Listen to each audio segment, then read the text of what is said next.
डर सबको लगता है। उबर राइड। रात के लगभग 11:30 बजे का समय था। नशे में धुत 3 लड़के काफी देर से एक ऑटो की तलाश कर रहे थे, लेकिन बारिश की वजह से सड़क पर कोई भी ऑटो नजर नहीं आ रहा था। वो तीनों टैक्सी बुक करने की भी कोशिश करते हैं, लेकिन बारिश की वजह से किसी के भी फोन में नेटवर्क नहीं आ रहा था। तभी अचानक मयंक के फोन में नेटवर्क आया। उसने उबर ऐप खोलकर चेक की तो उनकी लोकेशन के पास एक कैब दिखाई दी। अरे मिल गई टैक्सी, जल्दी से बुक कर लेता हूँ वरना ये भी निकल जाएगी। मयंक ने टैक्सी बुक की। थोड़ी ही देर में टैक्सी उनके सामने आकर रुकी। उन्होंने देखा कि टैक्सी में ड्राइविंग सीट पर एक फीमेल ड्राइवर बैठी है। नशे की हालत में फीमेल ड्राइवर को देखकर उन तीनों की आंखें चमक उठी।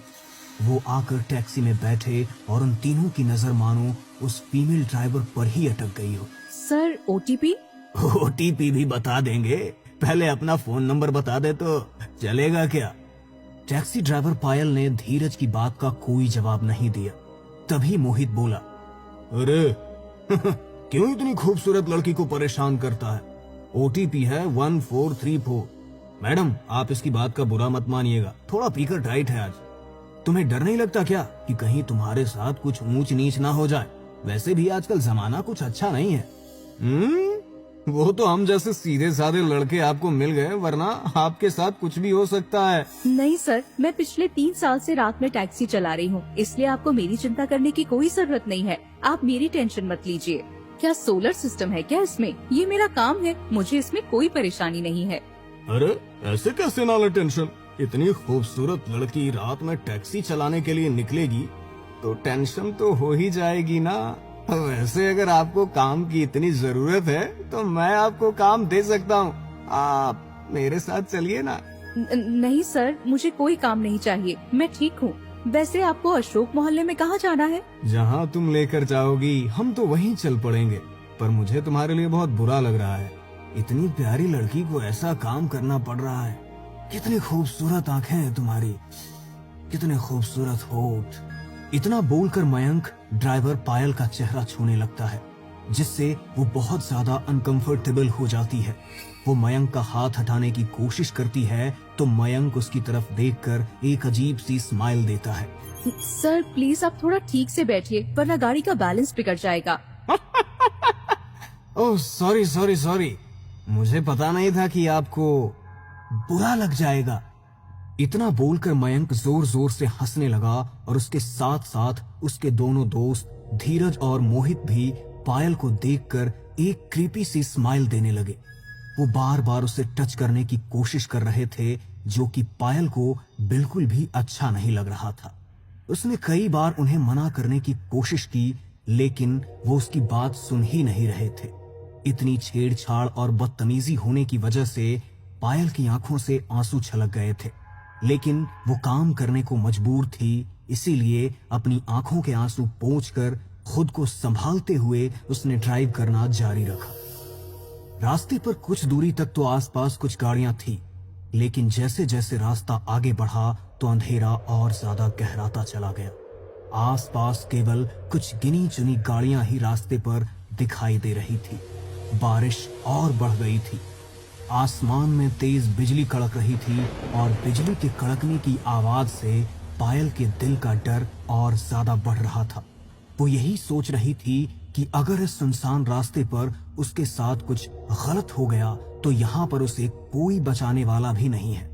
एक तो सुनसान रास्ता, आधी रात का समय और गाड़ी में एक अकेली लड़की के साथ दारू के नशे में धुत लड़के। किसी भी पल कोई अनहोनी घट सकती थी। अरे बेबी, कितनी ज्यादा घबरा रही हो तुम? हम तुम्हें कोई आवारा लड़के लगते हैं क्या? अच्छे खासे घर के शरीफ लड़के हैं हम, इसलिए तो तुम्हारी खूबसूरती की कद्र कर रहे हैं। बस तुम्हारे साथ थोड़ा सा समय बिताना चाहते हैं। कोई भूत प्रेत नहीं है जो तुम्हें खा जाएंगे।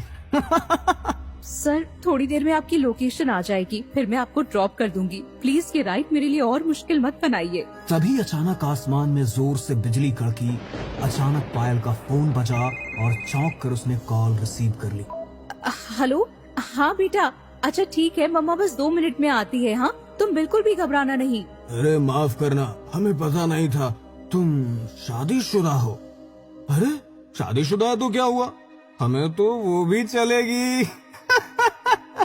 ये बात बोलकर वो तीनों पायल की तरफ देखकर बड़े ही बदतमीजी से हंसने लगे।